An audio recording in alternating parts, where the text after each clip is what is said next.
with great honor, I officially dubbed this episode Fight of the Year. Solo leveling, I ain't never ever seen you act like this before. You acting different. You getting buckets. Guys and gals, we just got Solo Leveling Season 2, Episode 8. It feels like I haven't talked about solo leveling in forever, which I have. Thank you, A1, for shooting me out of existence. Clap it up for A1, by the way, for doing that. We really appreciate y'all. But you know, in all honesty, there is probably not a better episode to come back to. I didn't have the time to talk about last week's episode, but in short, I was a fan. It almost felt like I was watching a One Piece bounty reveal episode, seeing everybody's reaction to Jinwoo being an S rank. It was like, oh shoot, look, 50 berry for a reindeer. This is insane. They wasted absolutely no time presenting me with a fight. Off the rip, I was like, what type of episode are we getting into? If we're starting off like this, even though a fight might be hyperbole, this was honestly like Jinwoo's morning stretch. You know, being a little over halfway into this season, I've realized that solo leveling is incapable of going a single arc without adding a shoddy to Jinwoo's roster. I don't think I've ever seen a dude so unintentionally be on his Ash Ketchum, gotta catch 'em all type mission. We get introduced to Isol. Isol immediately gave me gremlin vibes, which I can respect. A little chaos ain't gonna hurt nobody. After like 5 seconds of interacting with her, Jinwoo already sensed that this woman is just going to disturb his peace and he wanted nothing to do with her. But she reveals her family is one of the demon clans of this part of the tower, so she's able to smooth talk her way out of this. But you know, let's just say she talked her way out of this. Just talked.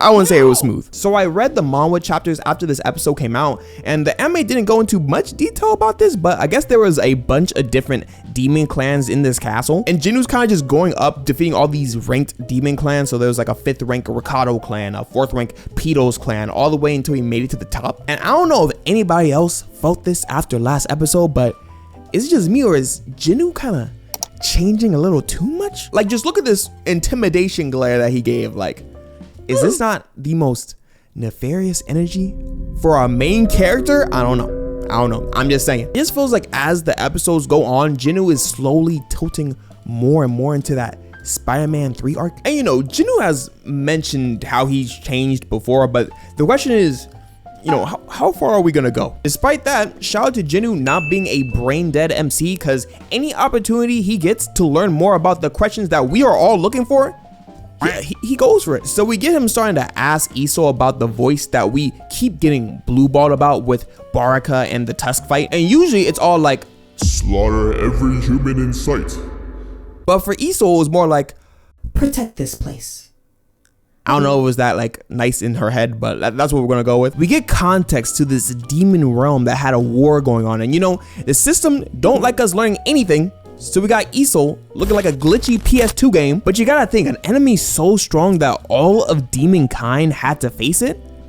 Who could have done this? What type of motion is this? Is this the endgame villain? Where is the demon world? And oh, yeah, don't tell me. Oh, it's all right. I don't need to know anyways. I didn't want to know all this lore. It's okay. I'm gonna start calling this anime solo cucking. That's how I feel every single week. This Jinwoo Riz is so fast acting. He didn't even get to meet her father yet, and he had her like this. But the dad did not whatsoever approve of Jinwoo as boyfriend material. You see the amount of disgust on this man's face when he pulled up. Who is he, Isol?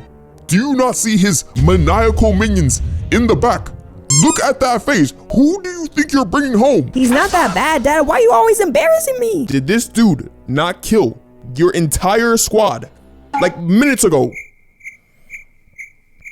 Yes, but we chill now. Yes, we chill now, Pops. What's good with you? No, but after a little back and forth, he got his blessing for her to be Jinwoo's tour guide for the rest of this arc. They kind of did a skip over floors, but they hit floor 89, and Jinwoo kind of likes her now. She's like that one friend that you might have thought was like a little weird at first, but you eventually get to know them. It's like, oh, you know, that's just how they be. We officially got Egress at elite rank and Tank at night rank, which is one of the rare times that this show actually kind of shows this aspect. I feel like the mom was like, oh, level up here, new ability here. And the anime is all like, We don't need to do all that. In the manga, they even added a little segment for the power scalers saying that out of the S ranks so far, the chairman and Cha Hae-in were the strongest, even compared to people like Choi Jong-in. Cha Hae-in is barely in this episode and she getting glazed. I don't care though, because I'm a #1 fan. I ain't gonna hold you. But they're kind of hinting that there's a pretty big difference in power when it comes to the S ranks in comparison to other ranks. And we kind of got this hint as well with Dong Soo and Old Man Sung. Like, that wasn't close. We got this whole training grind montage all to build up to the grandest clash we have seen this season. But before that, I cannot skip over these bugs. Every single week, without fail, manhwa and light novel heads are like, this stuff's good, but Jeju Island saved my life. Jeju Island cured me of cancer. Jeju Island hit all my parlays. I'm just saying, like, people gas this up crazy. And at the same time, every single week,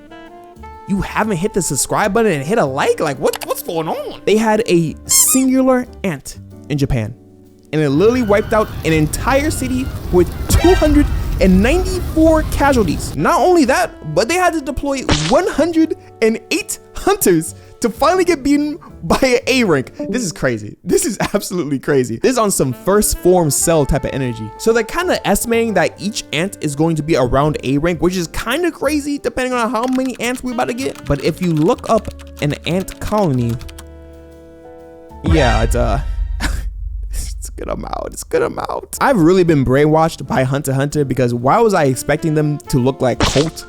But they're just literally just big flying insects. But all this is leading to the ultimate S rank collab between Korea and Japan, and this is where it started to hit me like, oh wait, this could be kind of fire. Which introduces Goto Ryuji, the guild master of Drawn Sword, a guild containing 11 S ranks. Did I read that right? And I thought Choi Jong-i having 2 was OD. How'd they even allow this? We can't even get Chris Paul to the Lakers, but this was allowed. This is kind of crazy, because even in Japan, they have 21 total S ranks, which kind of makes Korea look a little lame, just a little bit. And apparently, this is only the second biggest guild in Asia. It just makes you think, what could be the biggest? If the chairman had to say, his aura does not betray his reputation, and this coming from the OG aura farmer himself, what does that tell me? So it's revealed that these ants have the lifespan of a literal ant. It doesn't matter if they can decimate cities. After a year, they're cooked. So if they can kill the queen, they're big chillin'. This is giving all out battle royale, and I need it.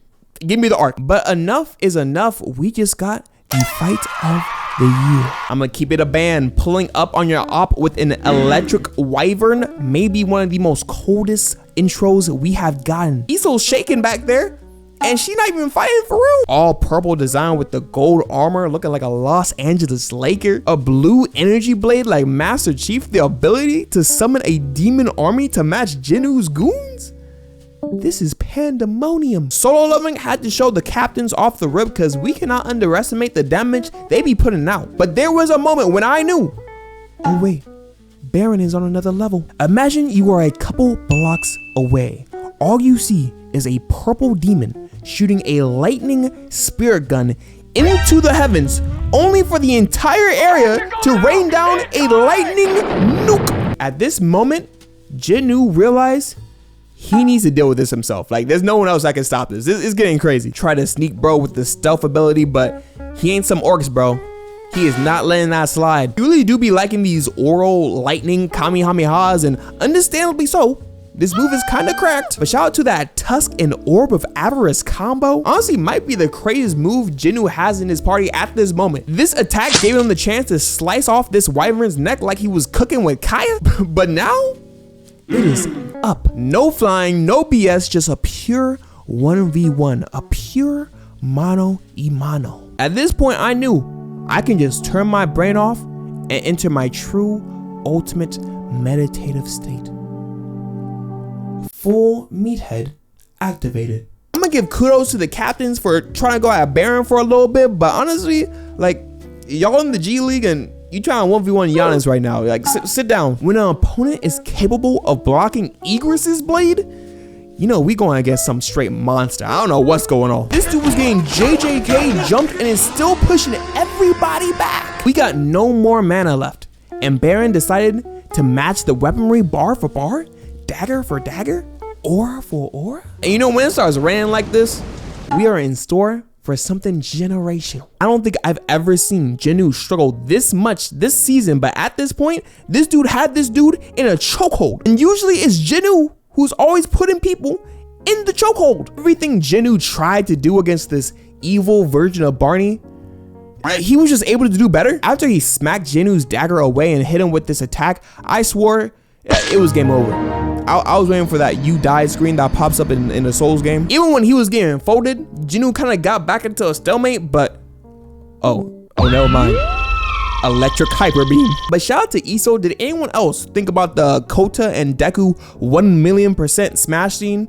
It's pretty bar for bar, I ain't gonna hold you. Jinwoo saw an opportunity, and who was he to waste it? I will say it again, but Ruler's Hand is the most useful ability in his bag. Was able to pull this dude's arm off like some crab legs. It was crazy. But respect to Baran, he's still one of these hands. But screw that, who needs hands when you can literally shoot electric Grand Race arrows from your mouth? Anytime the anime starts looking like a black and white Getty portrait, you know the animators are about to put their foot in this sequence. This may be the uppercut of all anime uppercuts. Ippo, stand down. We may have just witnessed The atomic uppercut.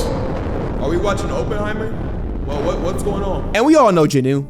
He cannot let a single opportunity to aura farm go to waste. The sun is shining. He got baby girl as a witness to the greatness. The battle is won. And he had to put some love on the Radish gang. Which is not even the name of the clan, but Jinwoo can say whatever he wants at this point. This is the first episode I officially need to give a 10 out of 10. For sure the best episode out of this season so far. And you ever want to see a dude wipe 100 shotties? Well, neither have I, but I talked about it in this video right over here. Thank you guys for watching the video again. I hope God blesses your week, and these were my blank thoughts.